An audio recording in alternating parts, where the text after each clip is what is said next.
Bisa dimulai ya. Mangga Pak. Assalamualaikum warahmatullahi wabarakatuh. Waalaikumsalam. Yang terhormat Ibu-Ibu Juri. Perkenalkan, saya Suyadi. Saya dari SKA Negeri 01 Kabupaten Tangerang.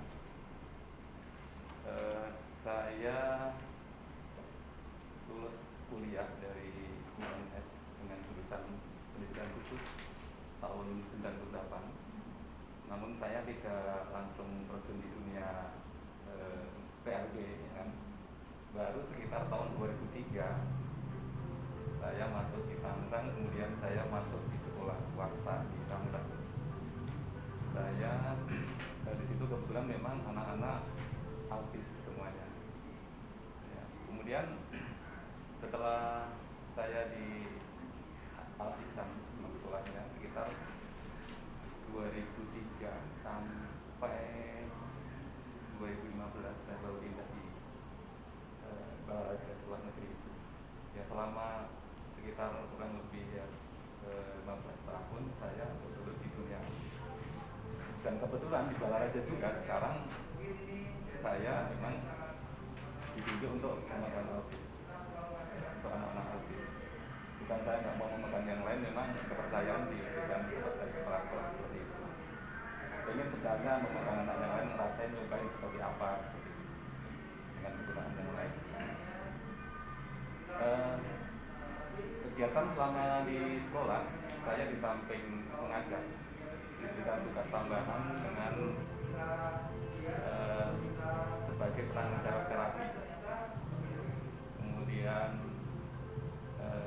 keterampilan pria kayu. Kemudian selain itu saya juga di sela waktu kerja saya ada dipercaya untuk pegang terapi di sebuah rumah sakit swasta di Pamulang dengan basic untuk terapi anak berkembang. Selama itu saya memang berkecimpung di dunia autis sampai 2007. Dari 2003 sampai 2010 saya menggeluti dengan metode metode LOPAS. Dan kemudian selama sekitar 10 tahun itu saya pikir metode yang waktu itu saya terapkan kurang efektif. Ternyata ketika kita terapkan, jadi anak masih kondisi autis, walaupun dia bisa baca tulis, bisa komunikasi, bisa berhitung, dia tetap masih autis. Autisnya di mana? Jadi ketika kita taruh atau anak kita kumpulkan dengan anak-anak yang normal dalam tanda kutip, dia tetap tidak bisa membaur seperti itu.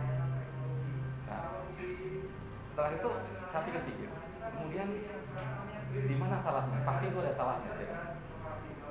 Pasti ada salahnya. Kemudian saya berpikir, kemudian membuat satu metode yang saya kembangkan sejak tahun itu, dan sekarang saya angkat menjadi judul PTK ini di tahun ini di sekolah khusus Balaraja, ya kan, di Kabupaten Tangerang, yaitu dengan judul meningkatkan kemampuan komunikasi verbal dua arah melalui sistem komunikasi autis, saya singkat Psikomis, bagi siswa autis kelas 5 sekolah khusus negeri 01 Kabupaten Tangerang. Ya. Kenapa saya mengangkat judul ini?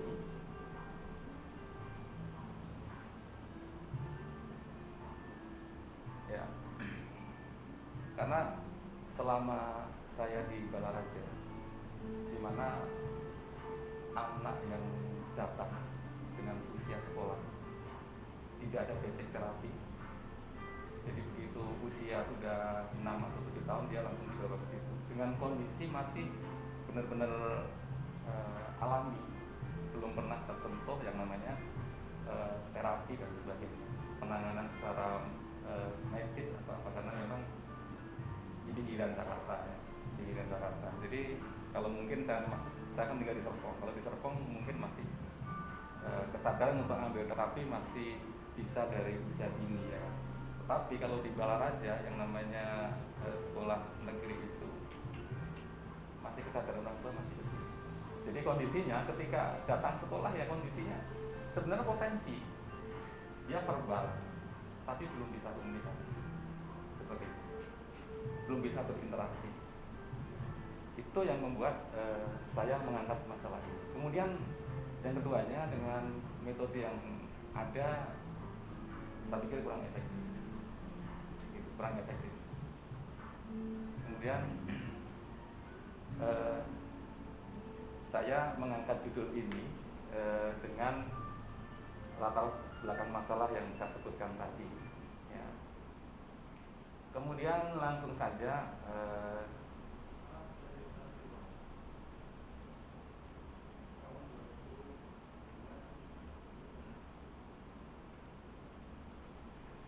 seperti apa sistem pembelajaran psikomis ini.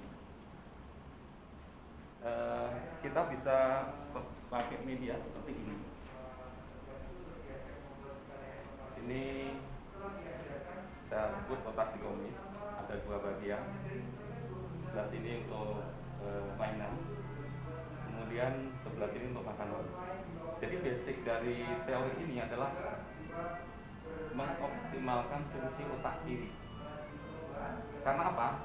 Saya mengatakan seperti itu. Kalau di dalam definisi kan disebutkan bahwa autis itu gangguan neurologis yang menyebabkan gangguan perilaku, gangguan interaksi, komunikasi, motorik dan sebagainya ya kan.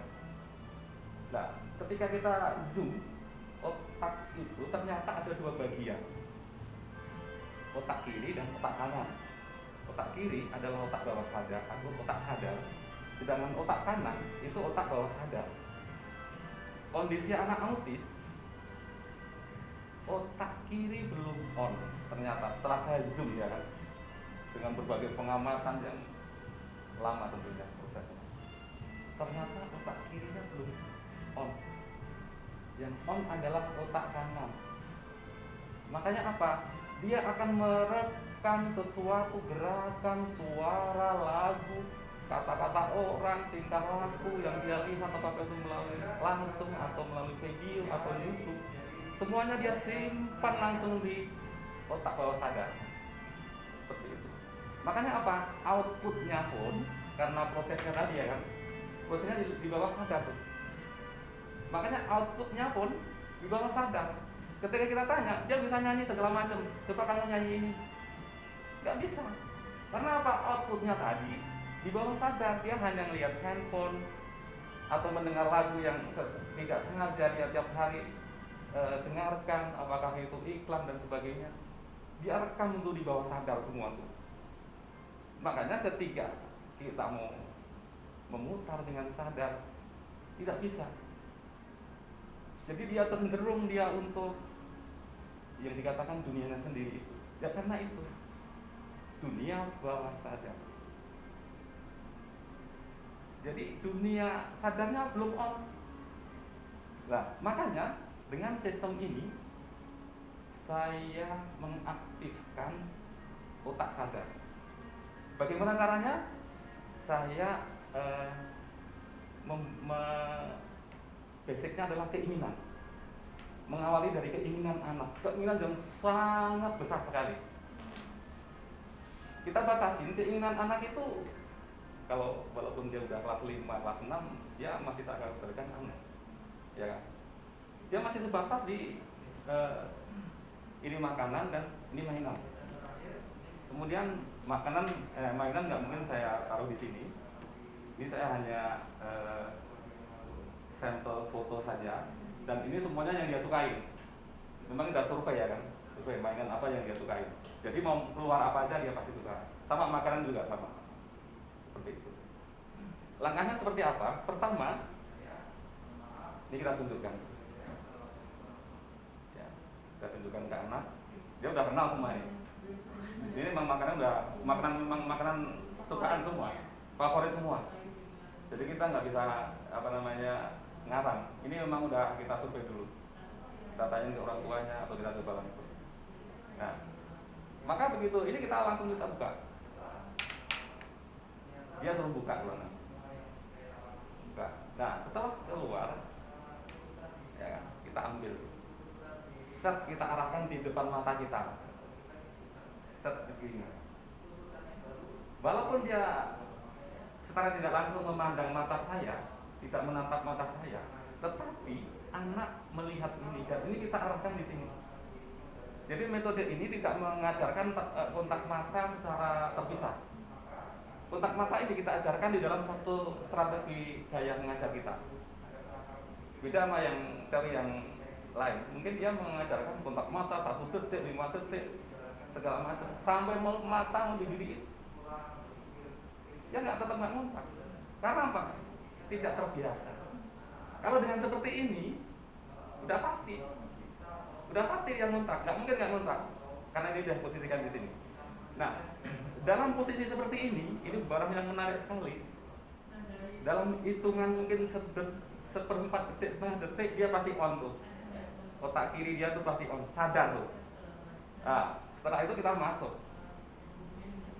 Dalam kondisi sadar itu, dengan waktu kan ketika kita tunjukkan ya kan, seperti ini, pasti ekspresi anak, ekspresi primitif yang muncul. Apakah itu merebut, ya kan? Nggak bisa merebut, mungkin teriak, nggak boleh merebut lagi, mungkin nangis, mungkin dorong dengan hitungan yang sangat cepat, nggak ada hitungan menit, langsung dia ekspresinya seperti itu, dan itu mungkin sudah terpola selama hidup dia seperti itu. Pola perilaku dia itu komunikasi dengan emosional, primitif.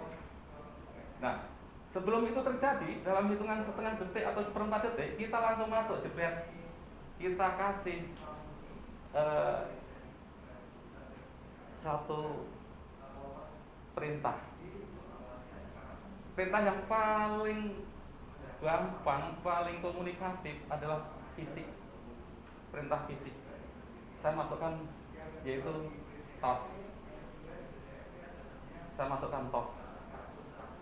Begitu tos, saya langsung kasih. Lagi. Gantian ke murid yang lain lagi. Tos langsung kasih, tos kasih. Lama-lama dia udah tahu. Dia nggak harus merebut, nggak harus teriak, nggak harus nangis, dia cukup tos. Lama-lama dia akan meraih tangan kita untuk ditos. Seperti itu. Karena apa? Logikanya, tos itu lebih gampang. Teriak, guling-guling, nangis lebih susah. Seperti itu. Akhirnya cukup dengan tos ini sudah bisa menghilangkan perilaku negatif, kayak misalkan teriak, guling-guling, tantrum, segala macam. Itu sudah hilang. Tidak lama, nggak butuh waktu lama itu. Hanya hitungan menit. Nggak butuh waktu lama. Nanti kita bisa tunjukkan kalau yang di kelas memang anaknya beda. Kalau mungkin secara individu seperti itu. Nah, kemudian setelah tos kita kasih, terus seperti itu. Lama-lama pengulangan itu 4 kali 5 kali itu diulang, itu sudah menjadi kebiasaan. Yang kelima ke atasnya itu sudah biasa, sudah refleks. Akhirnya seperti itu. Itu udah bisa menghilangkan perilaku seperti itu. Beda sama yang teori yang lama. Anak harus dipepetin di pojok dengan bentuk meja lingkaran, bahkan ada yang dia pegang untuk mengikat kaki murid.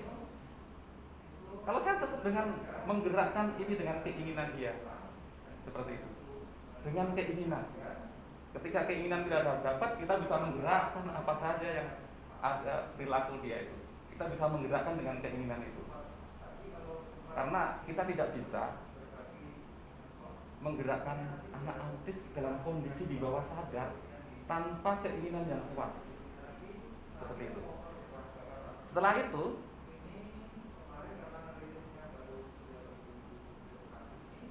kita memberikan instruksi, dan instruksi dilakukan baru dikasih. Nah, seperti itu. Ininya proses dari pembelajaran itu. Nah, bagaimana tingkat keberhasilan? Tingkat keberhasilan sangat tinggi sekali, dimana kita hanya butuh merubah satu perilaku dalam hitungan menit. Kita bisa rubah menjadi komunikatif cukup cukup hitungan menit, ya. Tidak butuh waktu lama. Tidak butuh waktu lama. Yang penting kuncinya di sini. Kuncinya di sini. Kalau ini ada, apapun kita bisa gerakkan dia. Seperti itu. Penting ini, ya. Kemudian teori ini memang tidak bisa untuk semua. Ya. Setelah saya amatin, teori ini bisa dilakukan dengan anak yang tidak memiliki gangguan disfraksia. Disfraksia itu apa? Disfraksia itu adalah gangguan fungsi gerak, di mana anak mengalami gangguan secara sensori, yaitu gangguan fungsi rasa sendi, proprioseptif, di mana dia tidak bisa menggerakkan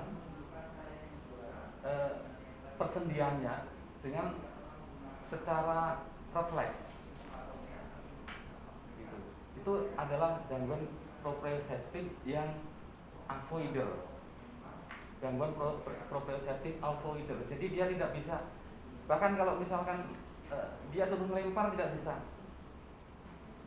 Dikasih bola suruh melempar, dia hanya datang kemudian diserahkan. Seperti itu. Kemudian yang kedua, anak dengan gangguan atau kemampuan mampu rawat. Tentunya teori ini juga tidak bisa kita terapkan. Kemudian yang ketiga adalah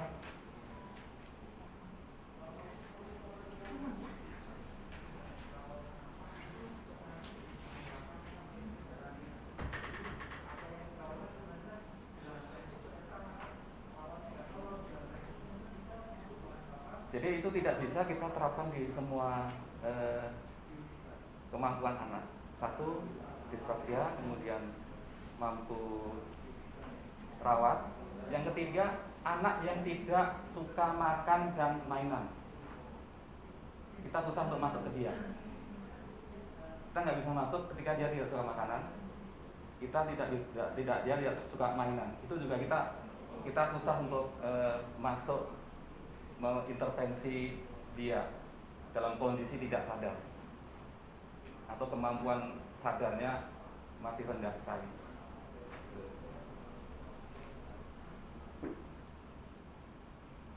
Kemudian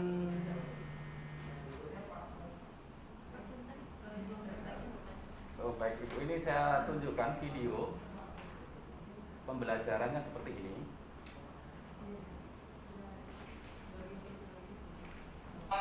Siang semuanya. Ini langsung saya percepat saja.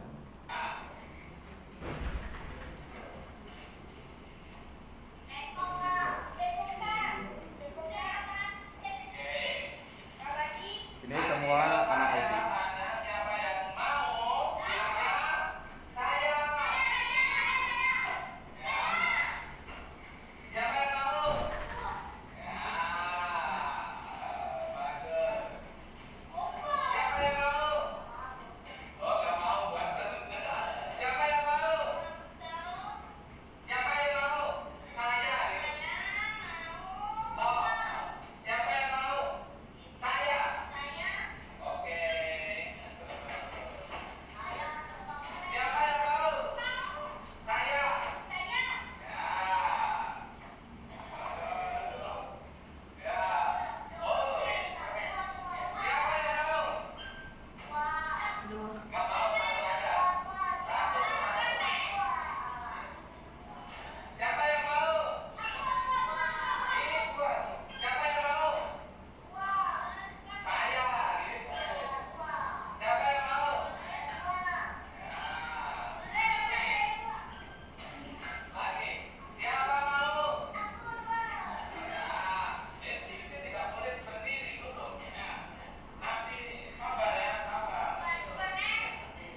setelah saya koreksi ya, saya amatin, Lovas tidak dia kan reward and punishment, bisa kasih reward, tidak bisa kasih punishment. Nah, tetapi dia basicnya materi pembelajaran. Dia tunjukkan materi pembelajaran. Oke, kalau bisa dikasih, kalau enggak tidak dikasih atau dikasih punishment kan. Cuman ribetnya itu sendiri diumpetin. Atau paling dikasihnya tepuk tangan, hore, pinter. Dan itu menurut saya kurang efektif. Anak bagaimana autis dengan kondisi tidak sadar kemudian hanya ditepuk tanganin, bagaimana dia mau mengulang satu perbuatan lagi? Dia pasti tetap aja masih di bawah sadar. Karena apa? Daya tariknya nggak ada untuk keluar itu. Tidak bisa fokus. Dia mau fokus pakai apa? Guru hanya mengajar biasa, kemudian tanpa ada sesuatu yang menarik. Ya, dia pasti ada yang lari. Coba seperti ini. Ini 4 orang anak autis. Ini saya bukan asisten, saya biasa sendiri. Ini karena kolaborasi aja kan. Jadi guru juga, temen guru juga. Ya, sendiri bisa saya dengan 4 anak seperti ini. Tapi kalau saya nggak pakai ini, saya megang yang satunya, anak udah nggak tahu kemana. Kalau pakai ini, pasti dia masih tunggu giliran. Dia masih stay di tempat dan tunggu giliran. Kalau saya nggak pakai ini ya, ada yang lihat buku dia ambil, ada yang lihat gambar dia sobek, ya, seperti itu. Jadi artinya ini strategi pertama, strategi lanjutan ya setelah Bapak menggunakan Lovas kemudian kurang efektif, kemudian Bapak berpindah ke sini dan hasilnya ada efektivitas. Ada efektivitas. Nah, ini berlaku untuk pemberian materi atau tidak, Pak? Ini kan kalau tadi saya lihat di video bagaimana anak berkomunikasi dulu nih ya, bisa 2 arah. Nah, apakah di materi pelajaran juga pernah digunakan ini dan hasilnya seperti apa? Dan materi apa ya? Materi pelajaran saya pernah mengajarkan nyanyi. Saya masuk kan 2 kali tuh tingkat provinsi dengan lagu yang menurut saya tingkat kesulitannya sangat tinggi sekali, bahasa Inggris dengan lirik yang panjang. Saya sendiri mungkin nggak hafal. Ketika anak saya sodorkan ini dalam waktu 1 minggu, kamu hafalkan ini. Sementara dia udah ada konsep, lagunya ini udah yang sama kemarin ya kan. Saya harus merubah strategi bagaimana supaya ini bisa hafal. Bagaimana saya bisa hanya mengajarkan kamu hafalin ini? Nggak mungkin dia mau, marah-marah pasti. Udah teriak-teriak, nggak mau dia. Akhirnya apa? Udah saya bawain. Ada makanan kesukaan dia udah tahu ya. Satu kresek saya kasih. Ya mau ambil, jangan. Kamu dengerin dulu, kita pakai YouTube ya kan. Kita kan memang nggak ada basic nyanyi ya kan. Pakai YouTube. Kamu nggak usah mikirin macam-macam, nggak usah kamu hafalin, dengerin saja. 1 lagu kasih, 1 lagu kasih, 4 lagu kasih, 5 lagu. Saya nggak pakai ini, dia sudah seneng sama lagunya. Habis itu saya tinggal ganti dengan bentuk karaoke. Saya kasih contekan teks, ya baca udah jadi. Nggak lama. Baru setelah itu kita masukkan ke studio untuk yang guru seni yang beneran kan. Kalau dalam kondisi itu saya masukkan dengan kondisi seperti itu langsung ke seni, apalagi di tempat saya kan seni, guru seninya tunanetra. Bagaimana dia megang dengan kondisi hiperaktif seperti itu. Sebenarnya untuk yang pembelajaran bahasa Indonesia katakanlah ya, saya membaca permulaan, saya juga ada videonya membaca permulaan. Ketika kita mau melabel angka atau huruf ya kan, huruf vokal untuk membaca pertama ya. A misalnya, O kalau yang pertama, O kasih. Tapi ini tunjukkan dulu. Kalau enggak dia pasti nggak mau. Bagaimana kita mau memasukkan dia dengan tanpa sesuatu? Tapi ditunjukkan dulu di depan. O, niru dulu pertama tuh. O kasih. Nih, O kasih. Saya bilang nih, O kasih. Lama-lama saya diam. Dia menandakan itu O. Udah masuk berarti dia udah paham. Lagi I, kita input tuh I kita awalnya niru dulu. Setelah 4-5 kali dia udah tahu. Saya diam dia pasti bilang I. Jadi efektif untuk yang lain juga sama, matematika juga sama, perkalian mungkin juga sama. Jadi bukan hanya komunikasi saja, komunikasi hanya membuka otak kiri, otak sadar dia untuk dia bisa on, kemudian setelah on nggak perlu pendampingan lagi. Dimanapun kita taruh dia bisa berkembang secara alami dengan lingkungan, dengan teman, dengan keluarga. Itu saja untuk membuka otak kiri. On. Setelah klik on otak kiri, dia secara alami berkembang. Kita lepas dia udah bisa membangun, sama temennya bisa komunikasi. Saya pinjam itu dong, bukan main rebut ya kan. Saya mau itu dong. Kalau kita nggak bekalin itu serobot. Akhirnya apa? Orang kan menjauh, dia sukanya nyerobot, nggak mau dah, nggak suka ya gitu kan. Kalau kita udah bekalin tuh, sama ngajarinya, saya mau, katanya saya mau taruh, saya mau taruh, kasih, saya mau taruh. Sama nanti dia akan terapkan hal itu di dunia sosial dia di mana berada. Itu bekal untuk supaya dia bisa berkomunikasi. Gitu.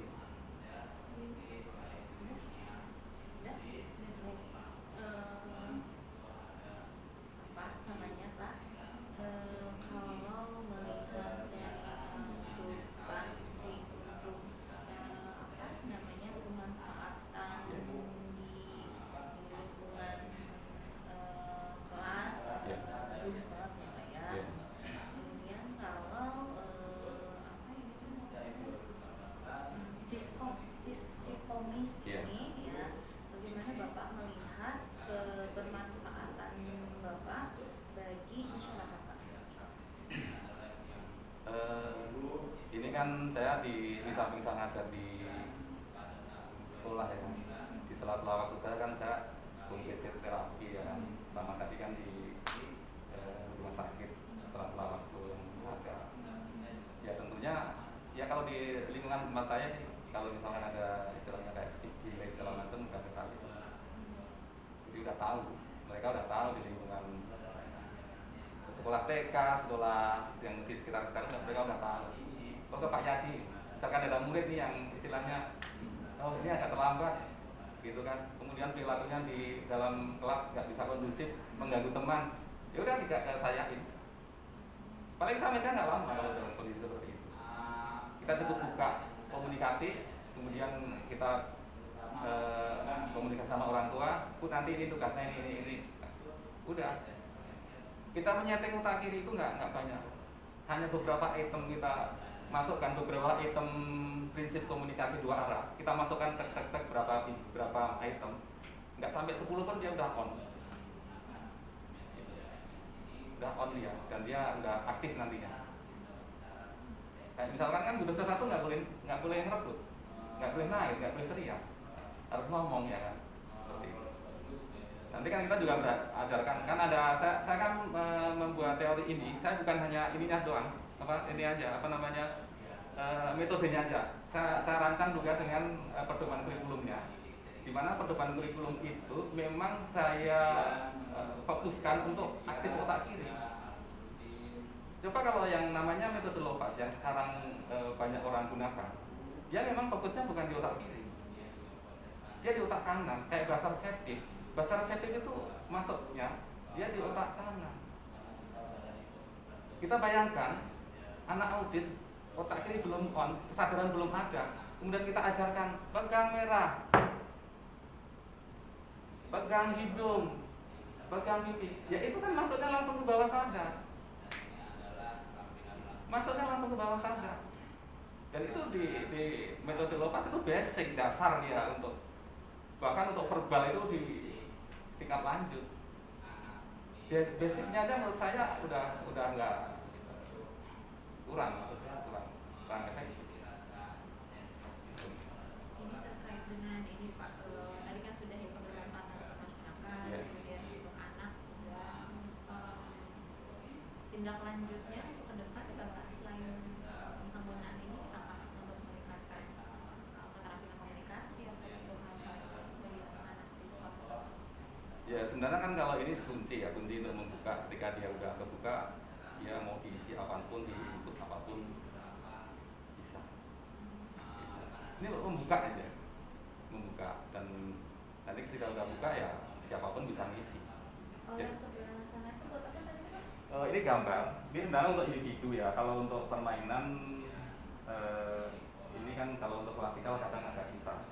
Nanti kelasnya terlalu heboh ya kan? Baik. Ya. Kalau di dikuatkan gitu kan dengan penguatan kurikulum gitu kan ya. Ini mengajarkan kalau di kurikulum itu kan Pak kita selalu mengacu ke kurikulum nasional. Nasional ya, keluar Kemendikbud. Nah, ada nggak sih Pak kaitan antara kurikulum yang Bapak ajarkan dengan media ini?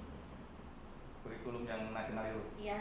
Bisa, makanya tadi kan saya bilang, saya katakan bahwa media ini bisa untuk mata pelajaran apa saja.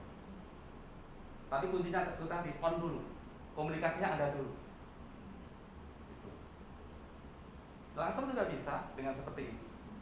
Kita ngajarkan angka, ngajarkan berhitung, ngajarkan baca, ngajarkan tulis. Nah, tulis kan juga bisa, ikutin dulu, udah ya kasih. Kan ada KIKD itu ya Pak ya? Iya, iya. Ya KIKD kan nanti kan bisa ke indikatornya kan kita bisa sesuaikan dengan kemampuan dari anak itu. KIKD kan kita bisa turunkan sesuai dengan kemampuan anak. Ini terkait pertanyaan terakhir, karena ada penilaiannya ya Pak ya, tentang kemampuan peserta untuk berbahasa asing.